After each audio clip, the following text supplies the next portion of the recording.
off the mainframe. HR and payroll, as well as the court system, are kind of the two main systems that are remaining on the mainframe.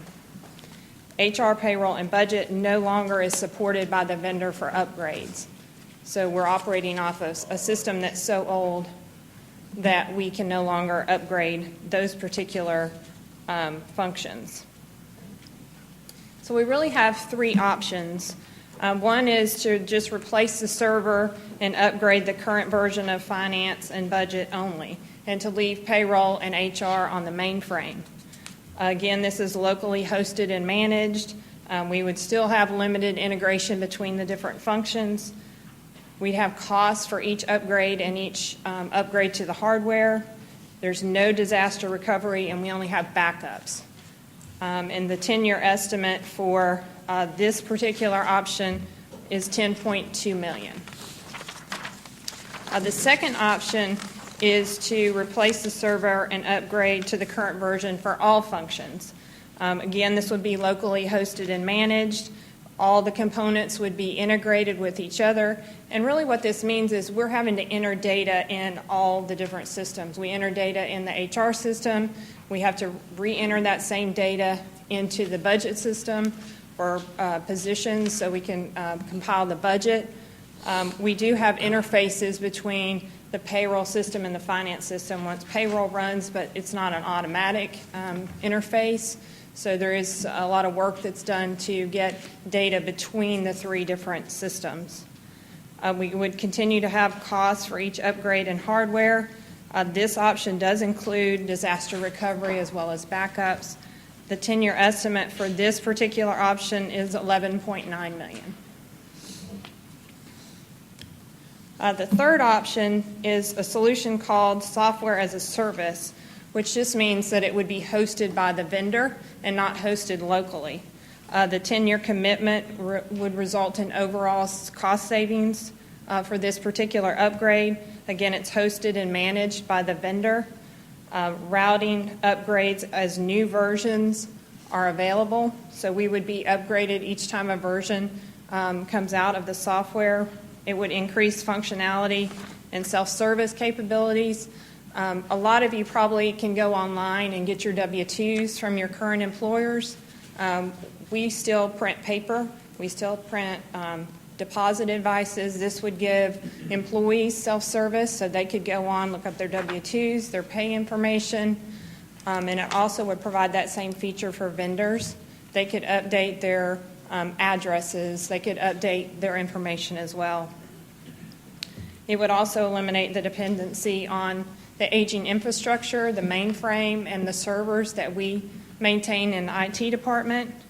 This includes disaster recovery and backups, and the 10-year cost for this option is $6.95 million. So our recommendation, obviously, for multiple reasons, is option 3. One is that it's the most efficient and least costly option. We also feel that it will provide us going forward some, and the director totally can speak to this about from the IT perspective about no longer having to maintain those things in-house. The funding sources that we're proposing for this project is to continue the annual maintenance fee out of the IT budget, which would be $452,000. This is a set fee for 10 years. What we currently have increases each year. We've worked out a proposal with the vendor for a 10-year commitment. And it also, the implementation would be split out, and we've had discussions with the vendor on how we could split out the implementation over a 3-year period. And the proposal would be for it to come out of other lost infrastructure, the technology component of other lost. FY16, which is this fiscal year, we would like to get started as soon as possible. We're really concerned about the server that the finance system is operating on. Would be $60,000, FY17, $635,000, FY18, $635,000, and then FY19, $1,091,000. And this basically shows all the different modules and components that would be included and would be all integrated together. A lot of these components we currently utilize, but there are some would be new to us that would provide additional functionality for the different departments involved and also the user departments. The last sheet in this handout is to just give you a summary of the other lost.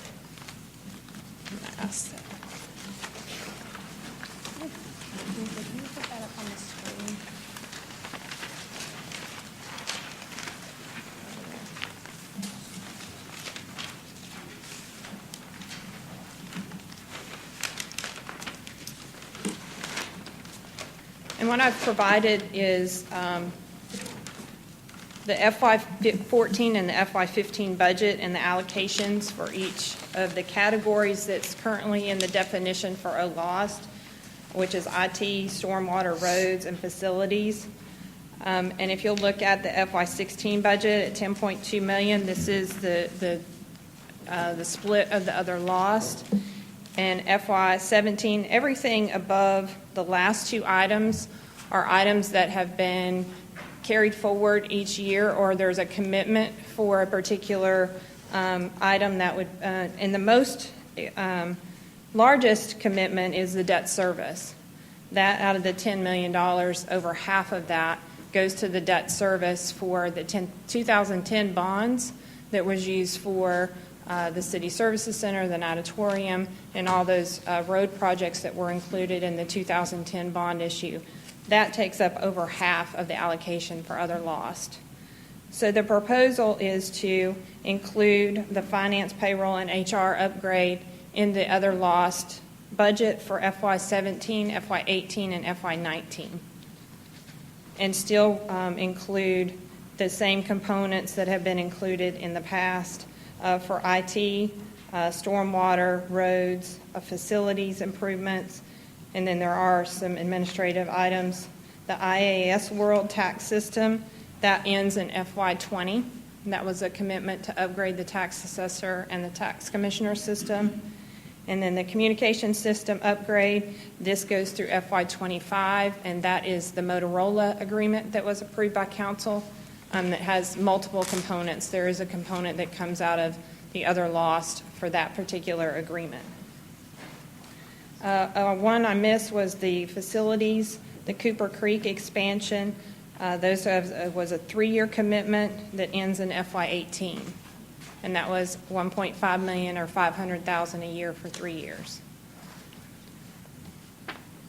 And I'd be happy to answer any questions. What we would like to do is obviously move forward with this project. We see a real need and a critical issue with the server, and we need to really upgrade that server. And I don't even want to say out loud before it fails, because that's a real concern. And I want to say that this is when the deputy city manager came to me, it's a situation much like we were facing with Core Switch. And I know that she doesn't want to be candid or say it here, but this is something that's critical. It's something that I strongly recommend, because we don't want. She shared with me what could happen if the system fails, and we don't want to get to that point. Okay, we have Councilor Thomas. I have a couple of questions. It looks as though you are anticipating on the OLOS income that we will have a slight increase this year over last year, and then the next several fiscal years. How are we standing there? Are we going to meet that 10.2, you think? I believe we're going to be right on 10.2. The collections we were 2% behind through 5 months. We've received December's collections at the end of January, and we actually are almost breaking even compared last year to this year. And we did collect and I'll have to look for FY15, but we were really close to the 10.2 in FY15. So the FY16 budget is right in line with what we collected last year. And then as you are anticipating for 17, 18, 19, and 20 for it to go up very slightly, $100,000, and you think that that's doable, that that's what we can expect? If you look at long-term trend, I mean, that's typically a modest increase. Obviously, this will have to be reviewed each year to make sure that the revenue that we're projecting that we're going to meet. So this is obviously a projection, and we would have to go back and make some adjustments to some of the categories if by chance the revenue didn't meet these projections. And there are categories that we can do that to, right? Well, Not without some angst, but I mean, there are categories that, we would love to spend more in IT and computer replacement, and so we might have to reduce that. but if we have to, we can pull There- back a little bit on There that. are some, like the debt service, that's a fixed amount. There are some, like the IAS World, that's a commitment, or the Motorola contract, that's a commitment. The other items don't have specific commitments that go with them, and those could be adjusted. And my other question, if you will, in the 6.5 that you anticipate for option 3, 6.95, I am assuming that in order to move from our current process to this new process, that it will entail training of employees. Does that 6.95 include those kinds of expenses, or is that merely the hardware, software kind of expense? That is hardware and software. There are some additional services that we included in this number. That includes $122,000 for end-user training, employee benefit enrollment, self-service, $61,200, organizational changes, general consulting, $100,000, budget book publishing, $68,000. So this system, right now what we do is take the budget information and we import it into Excel and produce our budget document in Excel and combine it into a PDF document. We would design it and it would feed directly into the budget book presentation. So there are a lot of time-saving efficiencies that will be gained by having all three of our systems integrated together. And do you feel comfortable that this 6.95 will pay for those pay for those kinds of things, so that you won't have to come back to us and say, we need money for training or whatever the case may be? We feel that we've included and had many discussions with the vendor about what would be involved. They always give us a number of hours to do conversion processes. And as long as we don't come into some major glitch with how that hours were projected, we shouldn't come back to you for additional requests for funds. And I'm not going to say there's not going to be something. I understand there's always the chance. There's that you always might, but room for a typically- change order, you know. Right.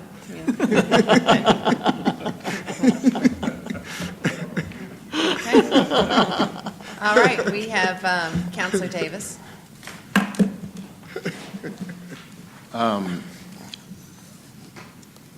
Couple things. I just, lately we've been getting a lot of numbers thrown at us, and they're all on the expenditure side, which causes me to worry even more. I know I asked at one time about a plan on if we were expecting any additional revenue. I think, Mayor, you said that was coming.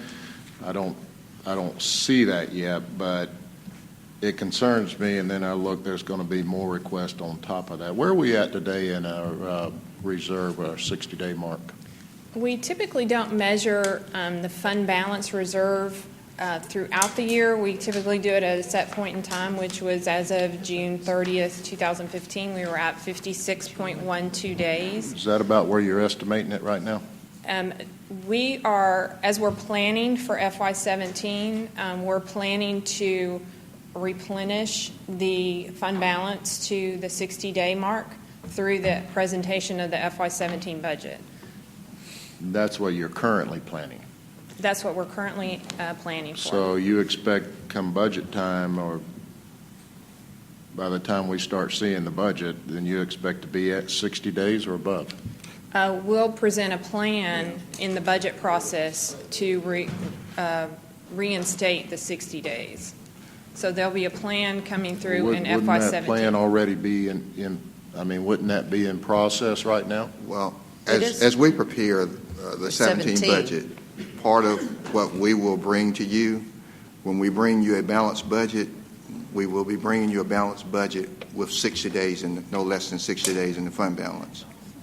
That's part of how we are. So we're in that process right now, Yes. right? That's Yeah. Because correct. as soon as we go under, that process starts, right? As soon as we go under. Under He's the saying, 60 are we days. waiting a year to find Oh, no, savings? Of no, course not. no. We've Okay. been trying to find savings for at least 5 years that I know of Okay. personally. On the debt, when it talks about, we talk about the debt service and the OLOF infrastructure, how much more debt service, Director Hodge or Deputy Director Hodge, can we support there? This was a bond issue from 2010. It was right around $100 million, and it was a 30-year issue. The majority of it does come out of the OLOST infrastructure. There is a portion, because there was a public safety project in there, that comes out of the public safety side, but the Right. majority of it is out of the OLOST infrastructure. Okay, and I should have said Deputy City Manager. Sorry about that. That's okay. Well, again, how much can the City of Columbus support out of the debt service for the on the infrastructure side? You understand my question? No, I don't believe I understand. What's the What- limit? How much further can we absorb? How much further can we afford to cover? This With the this amount debt of service revenue is a that's being set generated. amount for 30 years, and we're Right. not proposing to, I know you're not. I'm just asking the question, how much more could we absorb? you could absorb additional debt service if you eliminated the rest of the categories. So no road resurfacing, no stormwater upgrades, no facility. You could take away those particular allocations and redirect it to debt service. I don't believe that would be something we would recommend. No. but- I'm just trying to, I know we're looking at options, exploring options and all. And certainly this plays into it. You do have a reserve there though, right? We do have a reserve. The $2,448,000 that was reserved in FY15 is still reserved, and that is part of the 56.12 days, because there's a component in the general fund balance that also includes reserves from both the infrastructure and the public safety side to stay at the 56.12. Is this amount, it's required to stay at this amount? It's not required, but any use of this reserve would lower the fund balance by probably 7 days. So if you use this $2.4 million for something else, it would reduce our reserve, our unassigned reserve fund balance. So I guess what I hear you saying is with all these line items here that we're pretty much on the infrastructure side unless you move things around where you've got, I'm assuming these are projected out, or these costs being allocated, they must be allocated for 18, 19, and 20. Yes, they're allocated. There are some, I've put in the final column, there are some commitments that have been made by council for the purchase of a particular item, and I've shown when those dates end. So there are some commitments that exceed to FY25, but the other items that there's not an expiration date, those have the ability to reallocate if council would choose to do that. And you could reallocate those towards debt service if you wanted to try to solve some of the challenges, right? You could council has that discretion. Okay, thank you. All right. And Counselor Davis, what'd you say about me saying there was going to be more money coming? I was just trying to remember where I said that was. I thought that's y'all's job. I mean, I Yeah, thought that's what okay. y'all's supposed to do, is Oh, find the money. I thought maybe I was being more specific, so I couldn't remember where that was coming from, but okay, thanks. Okay, any other questions of Deputy City Manager Hodge? So what are you asking council for today? What we're asking council for today is we would like to bring back the contract with the vendor and proceed forward with this upgrade sooner rather than later. Okay. So if there are no objections, we will be bringing that back in the next meeting, at the next meeting, or maybe It could be the first meeting in March. We'll have to- maybe the first meeting in March. So that would be for a purchase from FY16. It would be to- for the contract with the vendor with The payout that commitment you, from the 60,000 in 16, yeah. and That's then correct. 17. Yeah. Mhm. Okay. All Thank right. you. Next, we've got Deputy City Manager Hodge again with capital projects update.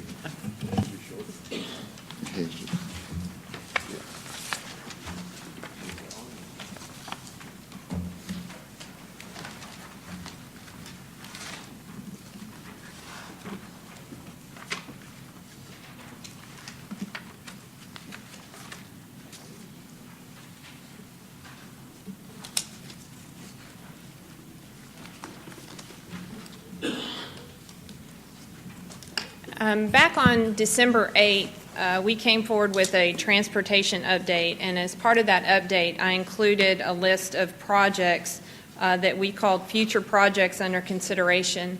And at that time, I advised you that I would come back and provide you with a plan and a priority list for all of those projects. And what we've done is evaluated all of the projects on 4 main categories: congestion relief, safety and vehicle crashes, service to major activity centers, as well as the impact on the neighborhoods.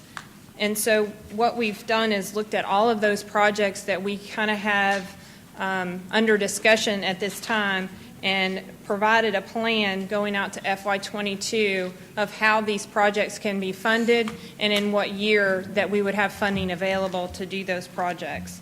So I just want to walk through these, and if there's a particular project that you want more explanation on, we'll be happy to provide additional explanation. But we separated them into categories: roundabouts, signals, road improvement, bridges, sidewalks and safety, and then other. So on the roundabouts, there are really about 6 that we're considering looking at. We've done some preliminary work on these, had a lot of discussions in-house, and we have prioritized those as the Beaver Run Road roundabout as the top priority, and then 13th Avenue and 13th Street. And when we list these as roundabouts, they could very well be intersection improvements and not a roundabout. And those things would be decided as we get further into preliminary discussions. The next is signals. The Salmon Road signal that we have scheduled for FY16 is really something that's warranted now. They've done some studies on that, and it is warranted now. That's the one we've identified that should take priority. Road improvements, the Forest Road Phase 1, the 1.5, that was an LMIG project that council had approved. We actually received the check for that yesterday, so that is moving forward for LMIG funding. The bridges, we do have quite a few bridges that do not meet the requirements for public safety and school buses, so we've tried to put those on the list, and you can see 3 of those are funded in the first year, because those are major concerns for us now. Sidewalk and safety issues, the Cooper Creek ADA access, the park ADA, we've programmed in $100,000 going out each year to address some of the ADA issues at multiple parks. Sidewalks and ADA, again, programmed $100,000 going out to address a lot of the sidewalk and ADA issues. Guardrails is also a safety concern. And the traffic calming, which we talked about earlier, we've programmed in $100,000 for traffic calming. We have about $140,000 for traffic calming speed tables at this point, so we would be able to fund part of that in FY16 and the remainder in FY17 and continue to analyze those as they come forward from different neighborhoods or from counselors to look at traffic calming requirements. The Steam Mill Road sidewalk, we're putting that on our list as potential for highway safety funds. We feel that that would be a category for highway safety. And also the Double Churches Park parking issue that we've had, and to make that a safer access going across Double Churches Road to get to the Double Churches Park.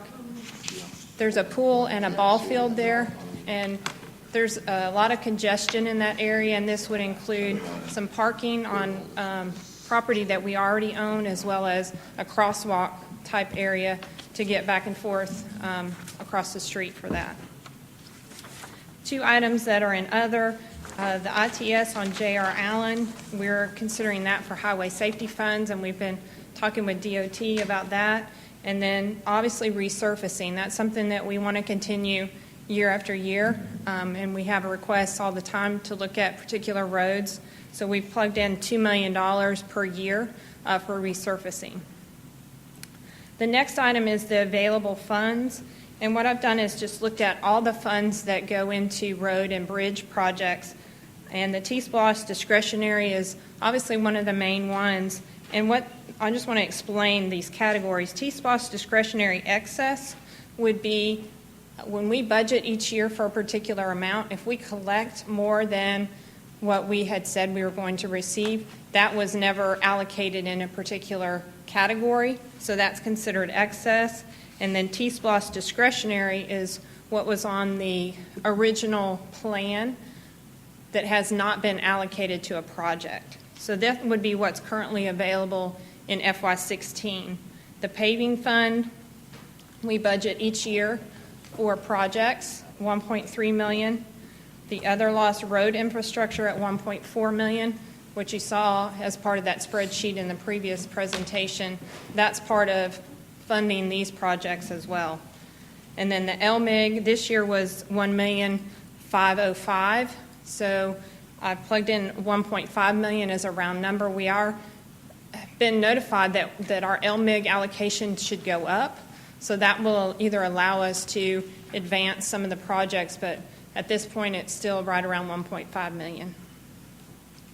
And we have left a difference each year, and that's just to address any overruns on a particular project or anything that comes up that needs to be addressed on an emergency basis. We obviously don't want to allocate every penny that we expect to collect and not have a reserve. So this would be set aside in a reserve for projects as they come forward. And then if you look down at the bottom, what we've identified as future. These projects are under discussion, but they have not been allocated funding in this particular plan through FY22. And that would be the Blackman-Schomburg Road. We're under a traffic study for that particular area now, so depending on what comes out of that study, we might need to make some adjustments. The Williams Road, we've had many discussions about what to do with Williams Road and between I-185 and Veterans Parkway. PATH, the trail extensions, that's been discussed. The GALE, the minimum grid with Midtown, and also the 2nd Avenue corridor beautification. And as we heard today, I'll need to add City Village to this project because those are additional road projects that are not funded at this point in time, but have been at some point discussed and brought to council's attention. So at this point, I'd be happy to answer any questions. What we would like to do is move forward with those projects that we've allocated in FY16 and FY17, so we can start to set those projects up and move forward with implementing those. Pam, is it fair to say that if, because a lot of times we do have citizens come to us about particular projects, you've mentioned some of them, and of course, Councilor Huffs was just talking about the need for traffic calming devices in particular neighborhoods that we've already determined are in need of those traffic calming devices.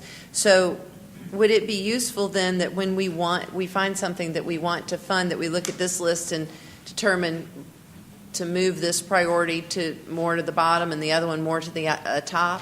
And that's what we'd like to do, is use this kind of as a working document, and not just bring forward one project at a time. We kind of want to have a plan, and if there's a project that comes up, if Blackman and Schaumburg Road come up to be a higher priority than one of these other projects, then maybe that project gets pushed out a couple of years, and we insert the Blackman and Schaumburg Road project in its place. And if there is a request from council to maybe you want to do more funding for traffic calming this year, so instead of doing sidewalks, we want to do $200,000 of traffic calming, and we'll do $200,000 of sidewalks the next year. So we'd like to use this as a working document.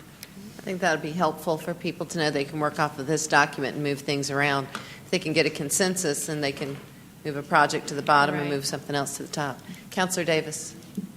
Man, I just wanted for the viewing public just to make a point about the available funding here. We're talking about a lot of numbers, but these are all, what we're really talking about here are restricted funds for general purposes. Some of them have some parameters that you can do a little bit more, but this doesn't have anything to do with the general fund or the reserve. These funds often get confused. I wanted to focus on the discretionary fund, T-Splot's discretionary fund.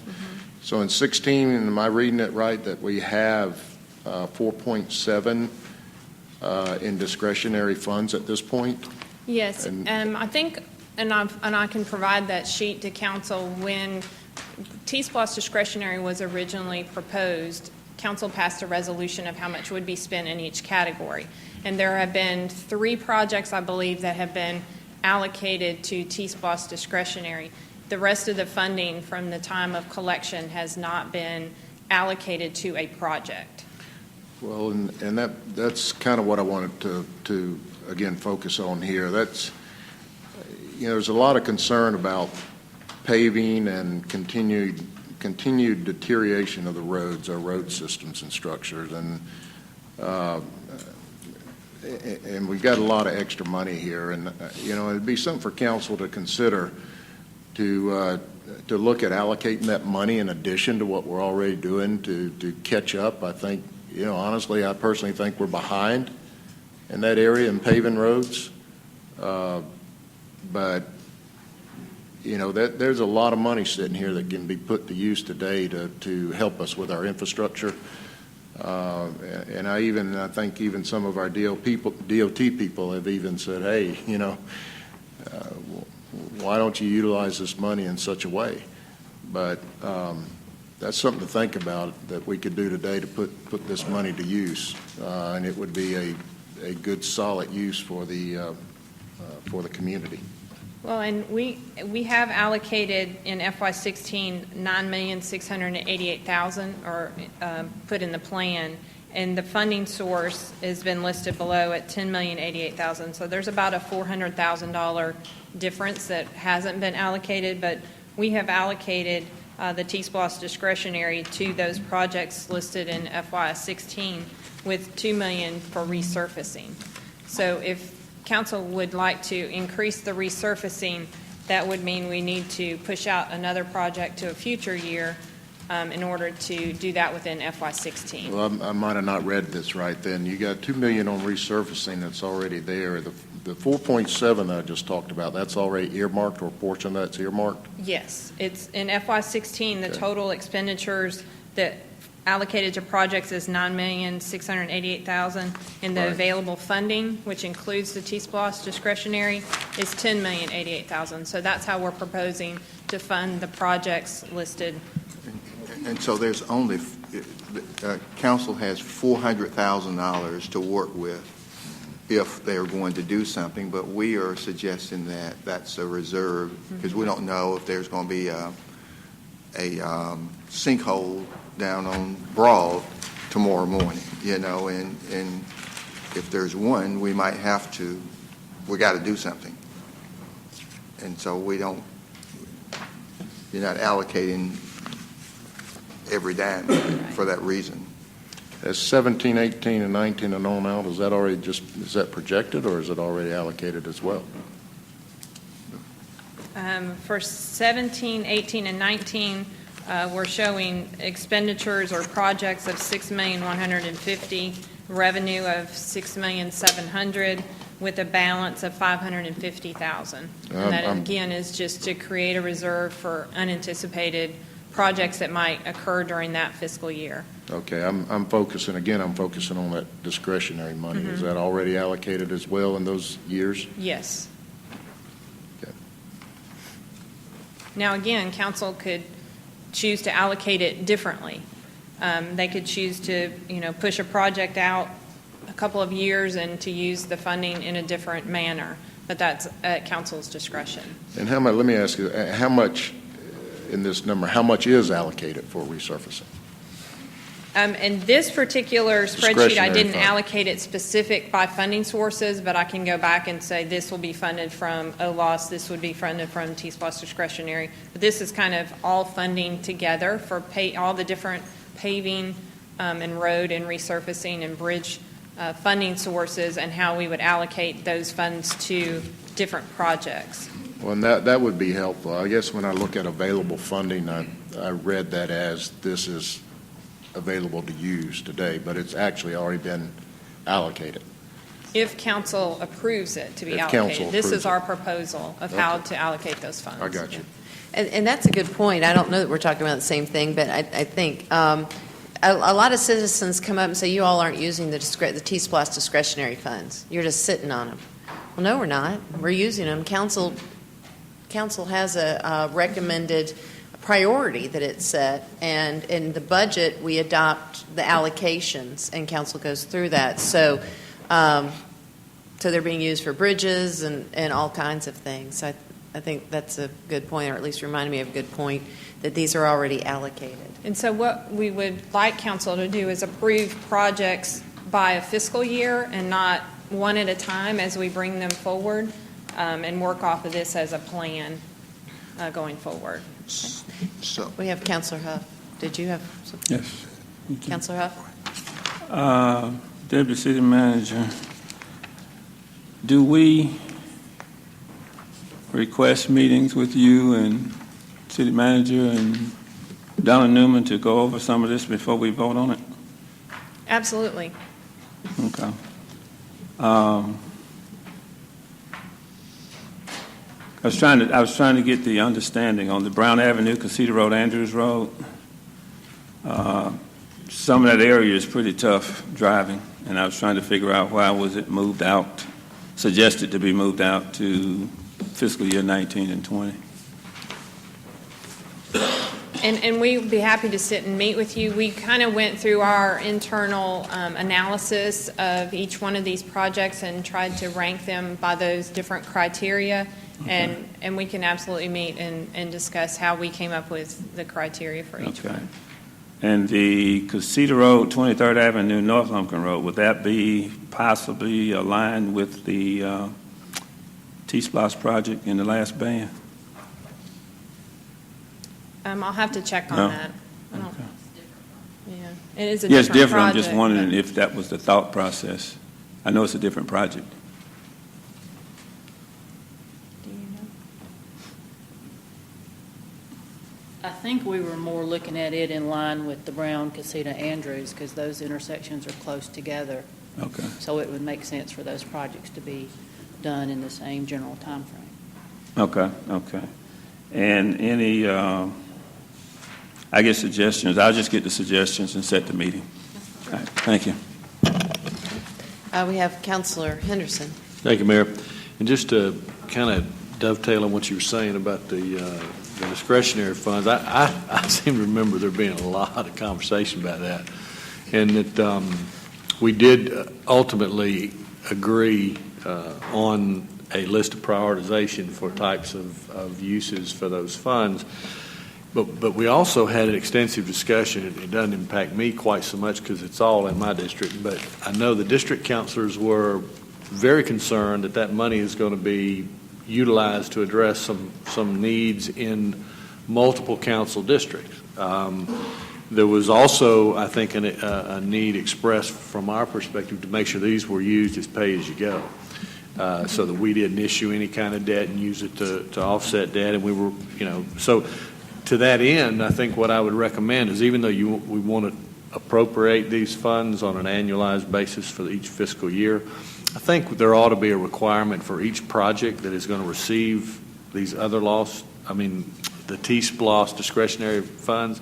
I think we probably ought to have an opportunity to discuss that in the open to make sure everybody's comfortable with where those funds are spent. Because that was, we were concerned that we were going to use those funds just as found money. And I think the district councilors were very concerned that their districts were going to be able to continue to share in those revenues. And we can bring this plan back with I think an update on when you the maybe different when you funding give sources. Yeah, when you give, and maybe even when you give your other loss report, just give a very short update on what's scheduled to come out of the discretionary funds for T-SPLOST. Okay. Thank you. Let's see here, we have Counselor Thomas. Hooking on to what Counselor Henderson said, as I recall, we passed a motion that we would not allocate any of the discretionary money before we got it. That was a real concern, that we not allocate money, and then if we come up short, we have to allocate money from other sources. So I would like a lot more detail before approving a plan for $40 million over the next 6 years. So. Sure, and we can bring that back, and there can be a project from T-SPLOST that we can wait to allocate in FY17 to verify collection in FY16, so we can make those adjustments to make sure that T-SPLOST funds have been collected before allocated to a project. We had a real discussion about the timing of those allocations, and there was some concern by some of the counselors that we waited until January, the first year we allocated money, so that we would know how much money we had to pay out. And so I want us to be cognizant of that, and if we're going to change that, to do it deliberately and not, this to me seems like a big pile, and I'm asking you to separate it out for us so that we know what we're doing and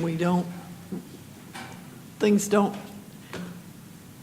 get done that we're not fully aware of. Right. And some of these projects, just for example, the Beaver Run Road, it's allocated over 2 years. It's unlikely that we would spend the $1 million that's allocated in this fiscal year before June 30th. So a lot of times it's setting the money aside in a particular year, and the expenditures might not occur until FY18.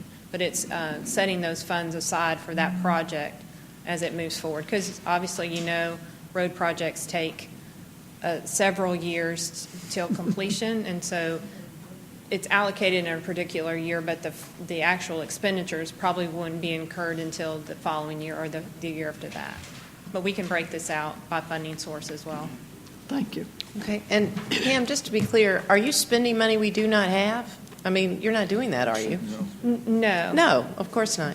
Okay, well, I just wanted to make that clear that we're not, because council was very clear about that, and you have been executing council's direction, haven't you? Right, and at this time on T-SPLOST, there have been 3 projects that have been approved, and we've been collecting for several years now. So we'll bring that information back, Councilor Thomas. Okay. All right, we have Councilor Allen. Thank you, Mayor. Pam, under signals, Salmon Road signal, were state funds used in that signalization? Since that's a state road, this was all on us. Well, what's the 250 left for? What additional? I thought it was completed. No, this is new. This has not happened. These projects have not happened at this point in time. It's new. Okay. Oh, I'm thinking Lynch, never mind, I was thinking Lynch Road, never mind, sorry. All right, and we have Counselor Davis. Deputy City Manager Hodge, I've caught up with my numbers with you on here now, but actually in looking at this, when you really look at it, this is a good plan. It's a plan, yeah. It's a good plan, and it does have the resurfacing included in there amongst many other items, so I didn't want to make it, just checking if there was additional money, but there's really not. It's planned out over many years, so this is a good plan. Thank you. Okay. All right, I think that concludes discussion on this item at this time. Okay. We're going to move on to integrated waste options. Director Pat Biegler and Deputy City Manager Pam Hodge will present this together. And Pat and I are going to share in this presentation. There are some funding options that I felt was more a finance issue than a public works issue, so we're going to kind of tag team and go through this presentation. This has to do with the fleet replacement for Integrated Waste Fund, and this was the funding needed in the request that Director Biegler had presented to Council at the last meeting, and so it's a total of $17.4 million that would replace in the end between 56 and 69 vehicles or pieces of equipment over the first 8 years, and this is utilizing a lease purchase program. Her total request for all replacement of all fleet and equipment in the Integrated Waste Fund is over $25 million. So this just begins that replacement process, and garbage trucks obviously was the priority that was discussed at the last meeting. In year one, the replacement provides for 35 to 40 trucks through this lease program, and in year two, there would be additional funds available to continue replacing additional trucks and equipment because there would be reduced maintenance. New vehicles will not require the same maintenance that a 15-year-old vehicle would require.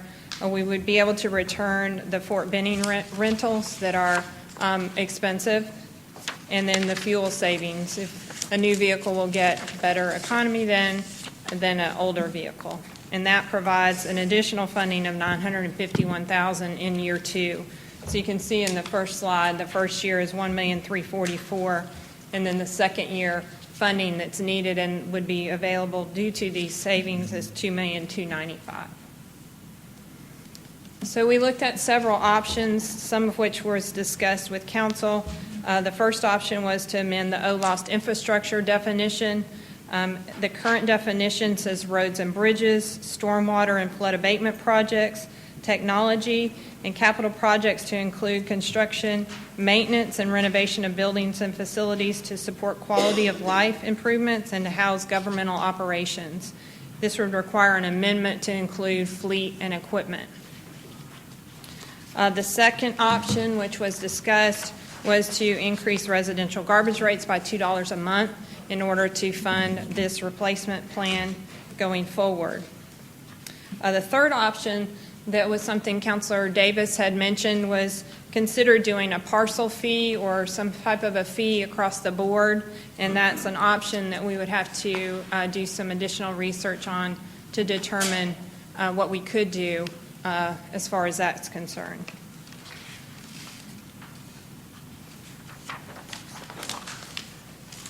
Mayor, I think Councilor.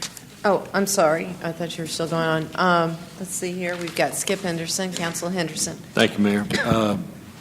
Ms. Hodge, I noticed I was running the numbers or looking at the math. Mine's not very good, so I probably messed it up. But I see the first year, the $1.344 million, that's the equivalent of the $2 per month times 56,000 households. But if we have a $2 increase, I thought we had, I don't know if it's in an ordinance or if it's just an agreement we made that all the seniors that qualify are on fixed income. At one point, we stuck with a 75% amount. So I don't know how many of those are, but of those 56,000 households, however many are going to pay 75%, that's $1.50 a month. So that still leaves, I mean, a little bit of a shortage. I don't know what the math is, don't know what the number is, but that's not going to actually come out to that 1.344. It's not a significant, and the number that we used to calculate the 1.344 was 56,000 customers, and we're somewhat above that. The number, we do have that program still, and we'll continue to have it, but the number isn't that significant. So that number is pretty sound and is conservative. And the second is just a comment, really. I mean, if we could actually adopt sort of a blend of two or all three of these options, I guess. Yes, sure. Yeah. Because if the garbage fee were to be raised $2, and we felt like that was the stretching the comfort level of not only the citizens but council, then if we could implement maybe some of the others, either the old loss redefinition of infrastructure and some kind of parcel fee, it would stretch that $2 and could be allocated into some kind of reserve fund for the closure and post-closure. Yeah, I think that's the direction we're looking for from council, because we could go down any one of these roads and it could take quite some time. Like, for instance, if you said, go get all of this necessary money from the parcel option, well, we've got to consider the magnitude and the breadth of the proposal and so forth. But if you don't feel that's a viable path, then we don't want to spend time doing that. We want to spend time doing the other suggested options. And Pam, I also thought you were going to put urban service district adjustment on here, because we've been talking about that for several years. I know you've had meetings with council, and I wasn't in those meetings, but I thought that was going to be on here because that's the way that this could also be funded, couldn't it? Well, or no? Well, that urban service district is going to be talked about when Aquatic Center comes up. So. Oh, I thought it was more for infrastructure and services. I mean, because to me, urban service districts are for response time. It's for services. Does Metra go that far out? Well, trash and pickup? And it could have been on either, because I guess when we get to the Aquatic Center discussion and we start talking about money, what we will be talking about is not necessarily dedicated to Aquatic Center or Parks and Rec. In this case, it could be used. Well, it would just be more general fund money. Yes. Right. For And so whatever this council may wants have to. been a more appropriate place, but Yeah. it will come up for Okay, discussion. well, to me, if you're going to have that option, it's much more appropriate here. But in any event, to answer Councilor Henderson's question, it could be any three of those four options, or any one or all of those three or And four I options. think the urban service district, I mean, that's a discussion that certainly we're going to have, but I think that's going to have to be very, very carefully evaluated, because when you talk about services received, I have actually heard from some folks that, I mean, while the fire has certainly increased throughout the county, trash pickup is one thing they mentioned, because if they live on dirt roads or some private road going out that way, they don't get pickup really curbside. I mean, they do, but they don't, because it's not at their house. They have to go down to the end of the road and put their stuff out. So I think that's a much more detailed, in-depth conversation that is probably going to be better suited for around budget time. Just my opinion. I don't know, we'll have time to do it in budget. I mean, because once you drop the budget, you've got, 60 days, 45 days? Right.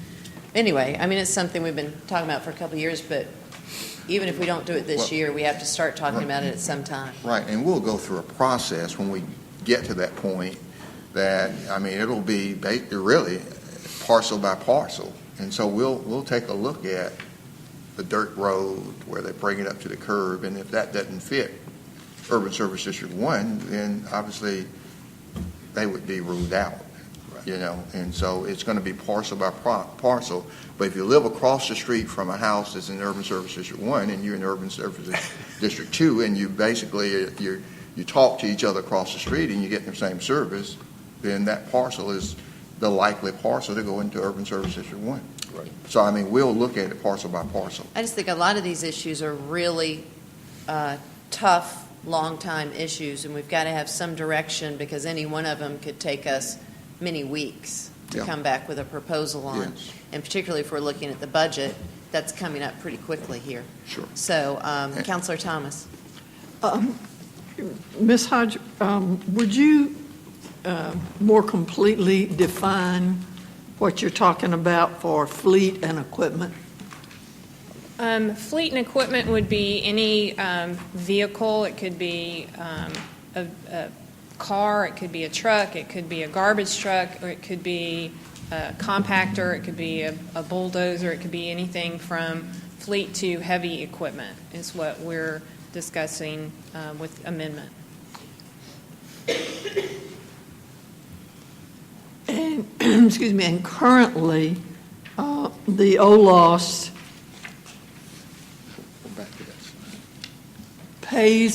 can pay for public safety vehicles, is that correct? That's correct. This is the OLOS infrastructure definition. In the OLOS public safety Right. definition, their definition and discussion did include personnel. It included the equipment to go with the personnel, which includes the vehicle. So that has been included on the public safety side, but was not included on the infrastructure. So does this fleet include any other vehicle in our fleet? It could, if I council mean, for would choose to. example, someone who currently has a city car that is not, could that be replaced using this definition? Well, let me just say, we have not defined fleet, at least I have not, to include a car. That's non-public safety in this situation. So I think we need to further define what vehicles would be included. Right. Because in my mind, when we talk about fleet and equipment, we would be talking about the heavy equipment, the garbage trucks. It could be a Metro bus if we reach times where we couldn't buy buses and we needed buses. But at the landfill, the heavy equipment used to do what they need to do it. But it would be heavy equipment and not passenger-type vehicles. And equipment, you're talking about this heavy equipment. You're not talking about, for example, a stump grinder. That's equipment. Well, it could be. And I'm saying we need to define what fleet and equipment, and we need to provide a list of what those things might be, some examples for you. I just know that we've not done that yet, Pam. No. I have not done that.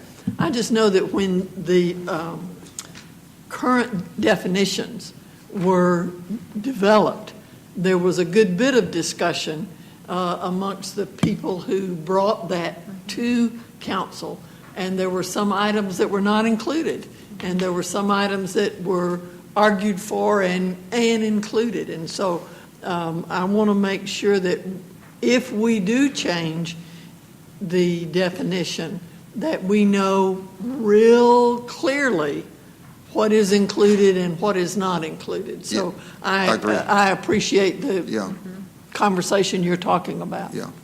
And certainly I'd want to provide a list with examples. And I'd want to see that list. Yes.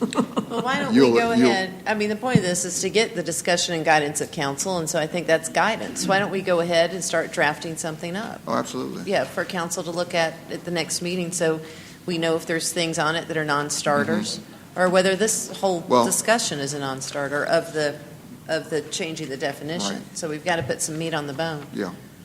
Okay? Well, before I could decide whether or not this is a non-starter, I need to know what it includes. Yeah, and it might be that it would be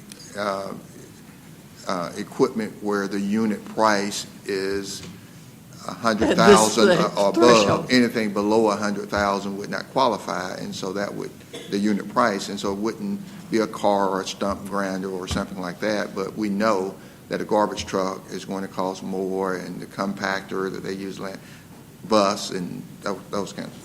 I'll wait for your definition. Thank you. All right, and we have Counselor Allen. Thank you, Mayor. I was just going to echo Councilor Thomas's comments. If we're talking about option 2, increasing $2 a month for garbage fee, I would think that if I was a homeowner, I would want to see that we're spending the money towards the garbage trucks. I mean, that type of equipment. And so I would think you would really want to focus on that if that's the route that we're going to Yeah, consider. yeah. If we do the $2 a month garbage fee, we won't be buying anything else with that $2 other than something to collect your garbage or put away Process. your garbage at the landfill. Yeah. So it would be limited to those things. Because, I mean, we got to bury it when we get it, so. Right. You got to process it, I understand that. You Yeah. can't just have more That's right. trucks dumping it and no way to That's right, process it. that's right. Okay. All right, let's see, I think that concludes discussion at this time. But I would, Mr. City Manager, like it to come back at our next meeting for discussion, because we're just getting so close to budget time, and whereas I'm hopeful there'll be some clear decision made at the next meeting, there might not be. Sure. And we'll need another opportunity to Yeah. come back. Well, she's got a few additional considerations that she wants to make a point on. Okay. Before we move okay. on. Yeah. Go ahead, Pam, I'm sorry. And just to provide information to council, we talk a lot about closure and post-closure. There are funds that set aside for closure and post-closure at $6.8 million, and you recall in prior fiscal years, several years ago, we were setting aside funds for closure and post-closure. That, at this point, in $6.8 million. The liability through June 30th was $7.7 million. So we are not funded through the use of the landfills through June 30th. We're short about $800,000, and that includes 100% capacity at Chautauqua Road landfill, 37.5% capacity at Pine Grove and Wilson Camp. This funds for upcoming projects, and this includes the Chautauqua Road post-closure care, which is $130,000 per year for 17 years.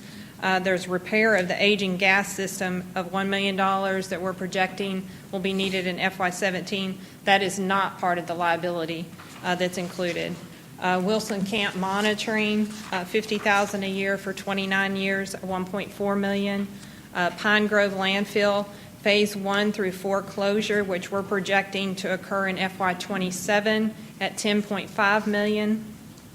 And what the estimate of the 37.5% of the capacity, that would take 37.5% of these numbers. That's what's booked as a liability. So those funds should be set aside. So by the time we get to FY27, we should have those funds available for the closure. Post-closure 1 through 4, which would begin the following year, is $110,000, and that is a 30-year requirement. And then phase 5 through 6, $8 million, and we're getting out into FY50 at that point, and then closure and post-closure for those phases as well, another $4.8 million. That's FY51. So that's, many years down the road, but setting aside funds till we get to that point is the expectation from the liability and the financial assurance that we provide to EPD. And then some construction projects that are currently not funded. We do have $527,000 that's currently available in projects, but there's multiple projects upcoming. The Pine Grove Borough area at $50,000. That's for FY17. Construction of the expansion at $1 million. That's Pine Grove C&D. And Director Biegler talked about that at a previous council meeting. Granite Bluff construction for expansion, $200,000 in FY18.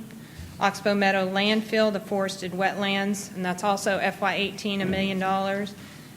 Then Pine Grove landfill design and construction of phase 5 and 6, we're projecting at FY24 at $10 million. So those are just some other items just to consider as we're looking at fleet replacement, that those also impact the integrated waste fund and the funding that's required for the entire operation of the collection, recycling, and the landfill, which is part of the integrated waste fund.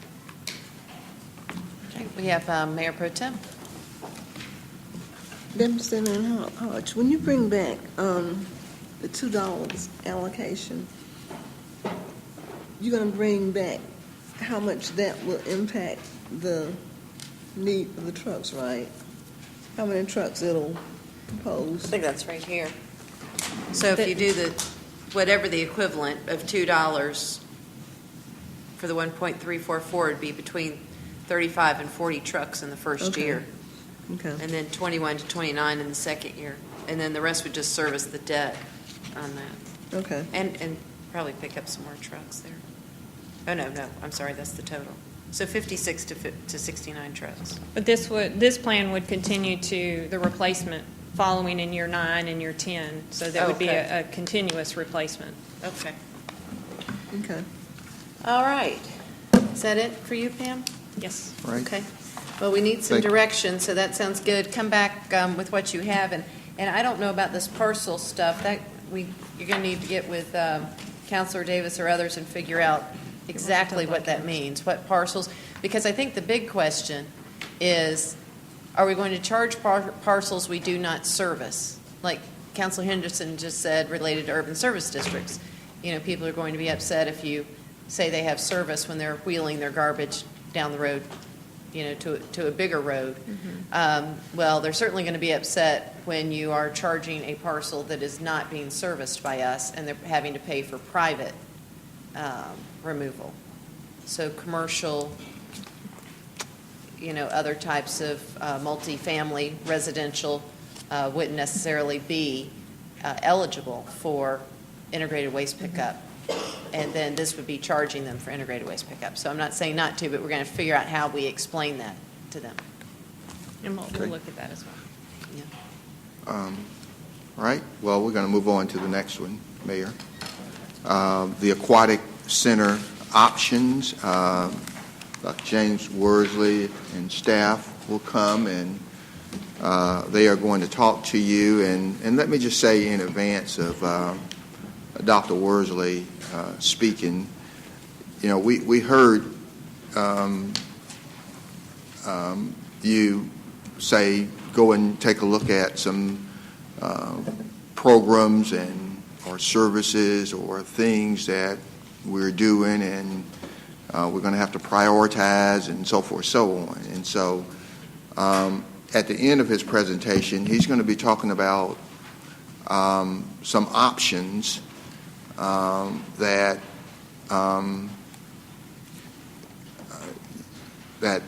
you may find difficult to discuss, but there are options that we are putting on the table.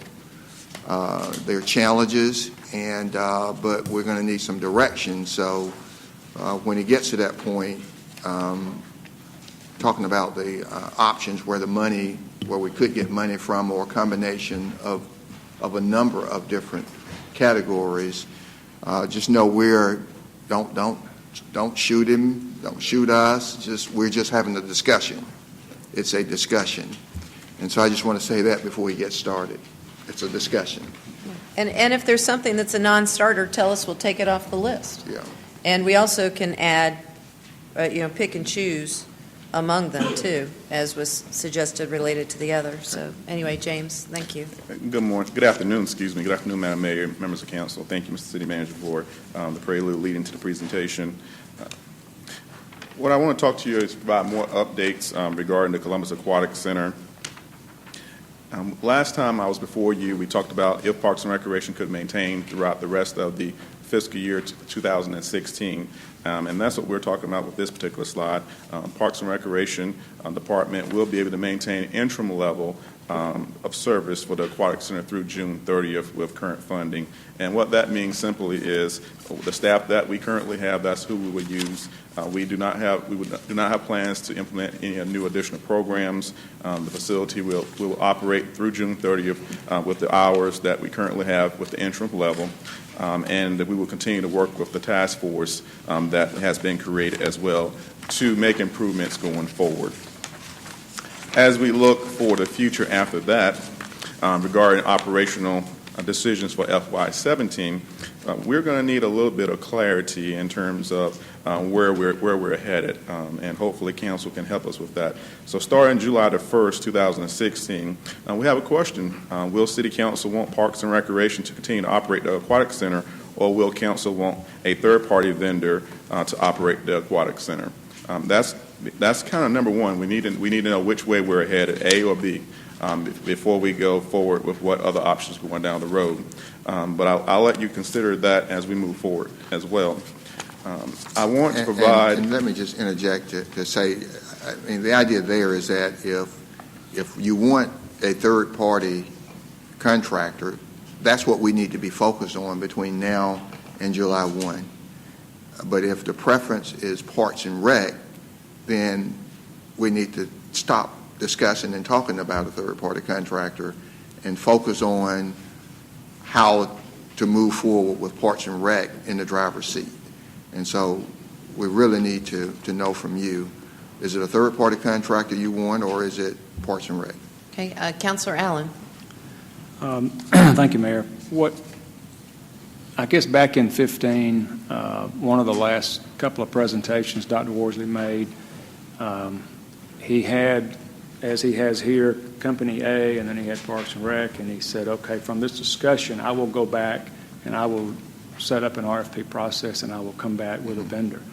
And that never occurred, and I think that caused a lot of contentiousness, if you will, in the last council meeting when he made his presentation, because we thought we were going to get something to work with, and that wasn't what we received. And I think too we asked for the YMCA to be consulted and talked to about them coming in and operating it. I mean, that management system operates, I don't know how many YMCAs nationwide, so somebody there knows what they're doing. Yeah. And that just makes sense to me. So to me, at least this counselor, letting Parks and Rec go do what they do and set aside the natatorium and let a professional come in and do that is what I would like to see. And well, I had another point, and I lost that train of thought, but anyway, it happens at Yeah, well, I understand. Well, let me just say that we did indeed go through an RFP process, and when he shows Company A, that's a real company. Well, that's what he said when he had the presentation, and we thought we know he was coming back. That company has a name, and they are the preferred organization to be the third-party provider for us. But we didn't want to. We could have just put it on the agenda and asked you to vote on that vendor, but we kept hearing demand that Parks and Rec continue to do it, and I said, back when we were going to go out for a third party, that my preference is that it'd be a third party, and I think that's what Parks and Rec would rather have. Good, we're all on the same page. Yeah. No, we're not. There are counselors that adamantly want Parks and Rec.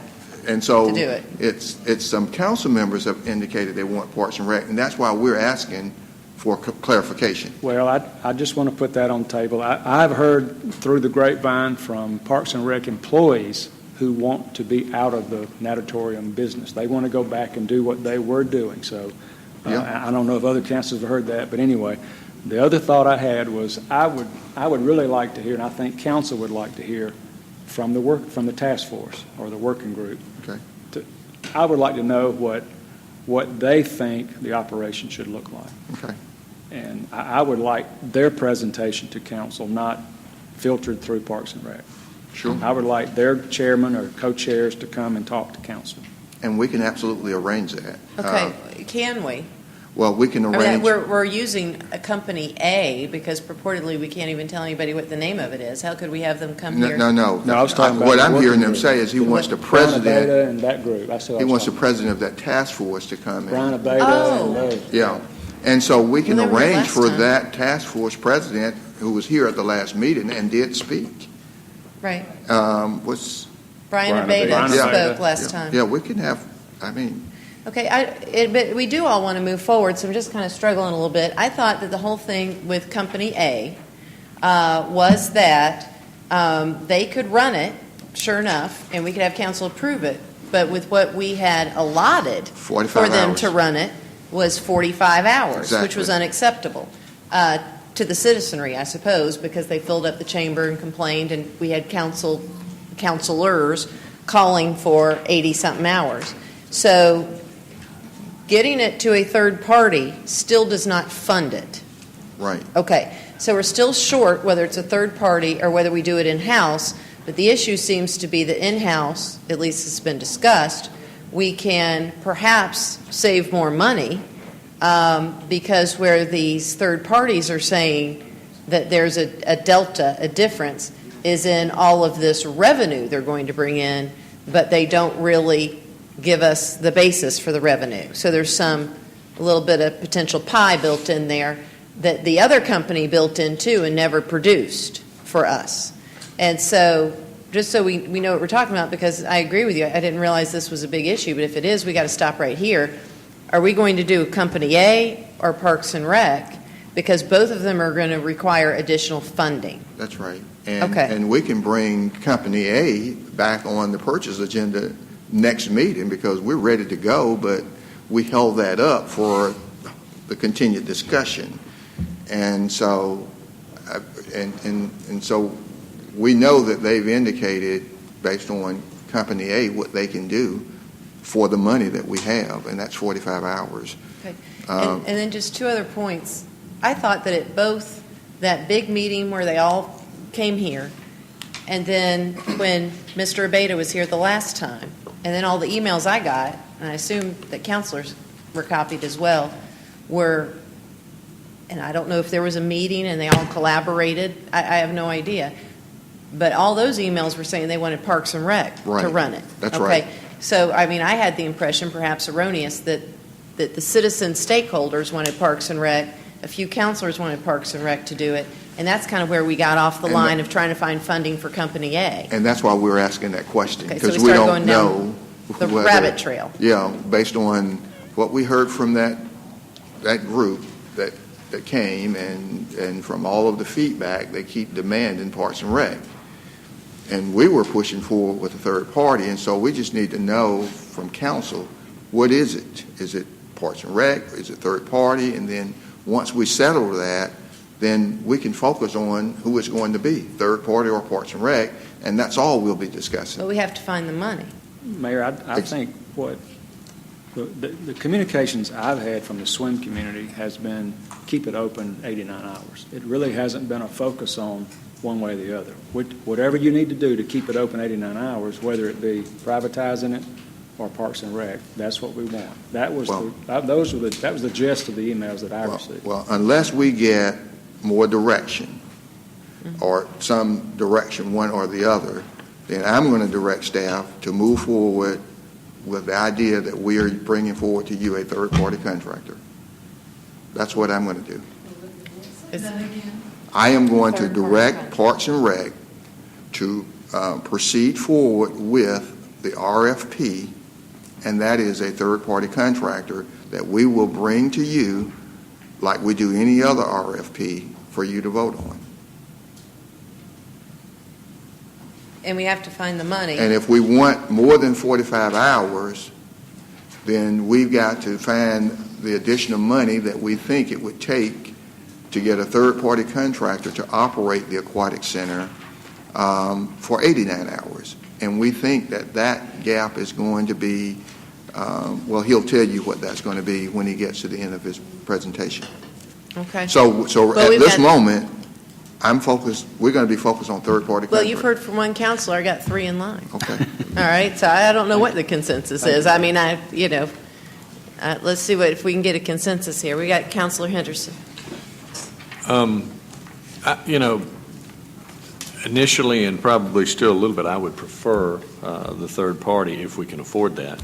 But frankly, I'm not really as concerned about who operates it, as long as it's operated correctly. And I think from the communication I've had, when they said the people that said they really like Parks and Rec, of course they do. You run a good organization. You got amazing people. It was a huge quantum leap up from the folks we had before, and I don't put a lot of stock in the fact that their revenue numbers were wrong, because their maintenance numbers were wrong. Everything they ran was wrong. In fact, anyway. So I want to get your folks doing what they're doing best, and to me, the only way to do that is for you to hire staff and put the same kind of management in place that a management company would do. So it makes sense to me to bring them in. What I'm most concerned about is balancing that budget and finding if we want. I would love to stay open 89, 85, whatever it was, hours. that's why I asked you to bring back, show us what has to happen, because I believe in my heart, and I was confirmed when I skipped ahead, that these are going to be some cuts that we're not, in all likelihood, we're not going to be of a mind to make. So I think it was important to go through that exercise to show us what has to happen, and then if the only option is reducing hours, that's what we'll have to do. And we're going to have to take comfort in the fact that that doesn't mean it's going to be 45 hours for as long as we have the natatorium. It just means that until we can establish some other revenue streams or we can identify other sources to be able to move money from, that's what we're going to have to live with. And at that point, then I think your volunteer board or the board that got together can start having something concrete to be able to work around in terms of volunteer hours if they're going to try to keep it open. I've heard from swim teams that said they will pay extra to come in and bring their lifeguards and have that thing. They'll sign whatever you want them to sign, and they'll operate it for the early morning hours for swimming practice for some of the teams. Those are the kind of things that I think we'll see once we finalize where our money's coming from and how much we want to allocate to keep this running. No offense, no matter who runs it. I would prefer you guys keep it at an arm's length and let us hire a third-party company to do it. And no offense, but I just think those guys, we can probably maintain it as well. I don't think we can market it as well. I just don't think that's our bailiwick. I think somebody that's been out there doing it all across the country is going to have the connections necessary to be able to maybe get an extra event or two that might mean the difference between 45 hours a week and 55 hours a week. So I'm more interested in the funding. However y'all want to run it, I mean, I'll yield to your judgment with that, but I just want to know what our capability is to be able to provide for those folks. Okay, that's 2 for an outside company. Councilor Thomas. I, too, have had some conversations with some of the folks that were here that night, and they echoed what Councilor Henderson was saying. To me, they said the company that we had running it was horrible. We like the way Parks and Rec are running it, and it was not, we don't ever want another professional manager, a third-party manager. It's that we don't want those guys back, those that were here originally. And so I think that, as Councilor Henderson said, if we can get the right professional manager group in, that's what we're looking for. One of the things that they said to me also over and over is running the aquatic center takes a different skill set than running an outdoor pool. They're 2 different kinds of things. The aquatic center is a competition pool. It should be, there are different kinds of things that have to go on because of the competitions and trying to get the competitions here. The marketing being a large part of that. And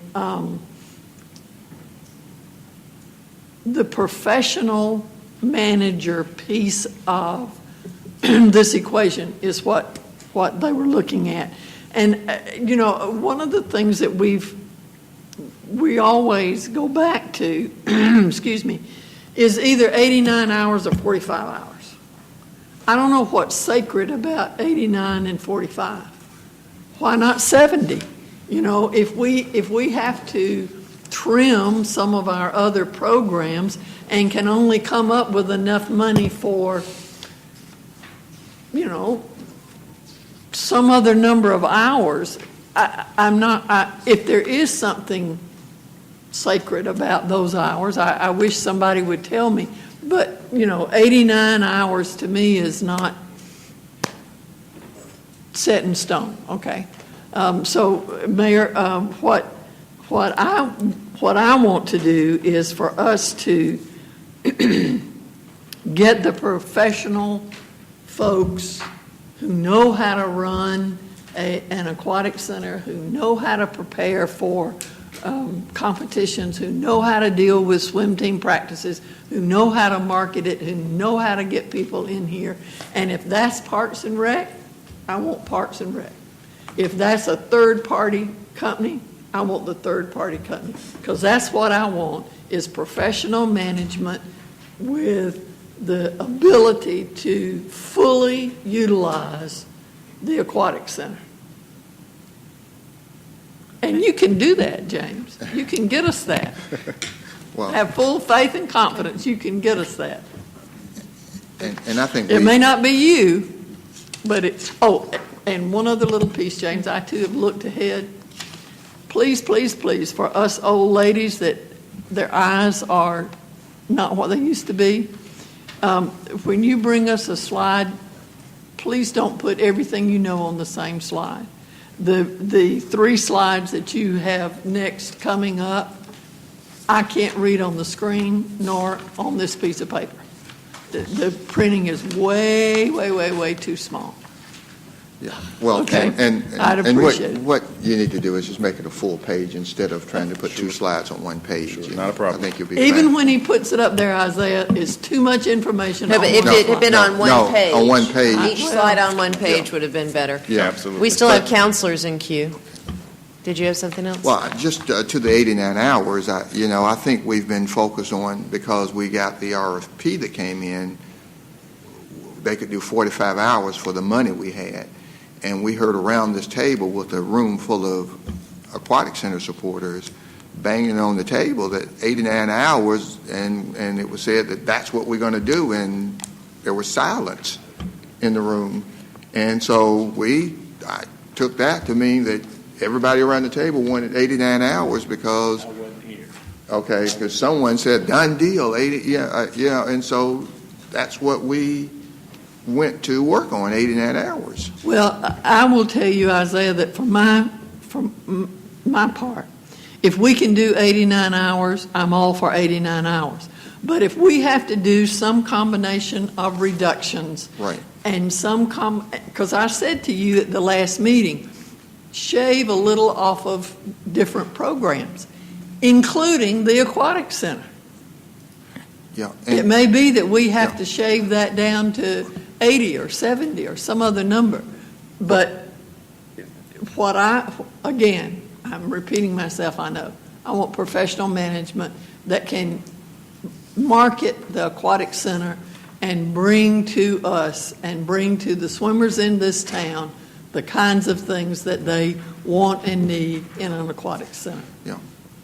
And we obviously, based on any money we're able to shave off from other places, we will bring you an aquatic center operations within the money that if we are able, if we need $500,000 and we come up with $200,000, then instead of 45, you may have 55 hours. So that's what we're going to bring you, something that will the aquatic center will operate without a deficit.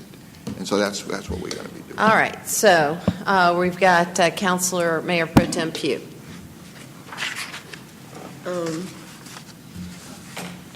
I probably would vote for the professional managers to manage the aquatic center. However, if the aquatic center is going to be operated at the expense of other parks and recreational services, I'm not going to support it. At the what now? At the expense of other parks and recreational services that we have spent so much time over the past 20 to 30 years getting in place. Now, there are some things we may cut back on, but some of this stuff on this paper is absolutely crazy. Well, And James, I know you did exactly what you were told to do. Go back and find places to cut.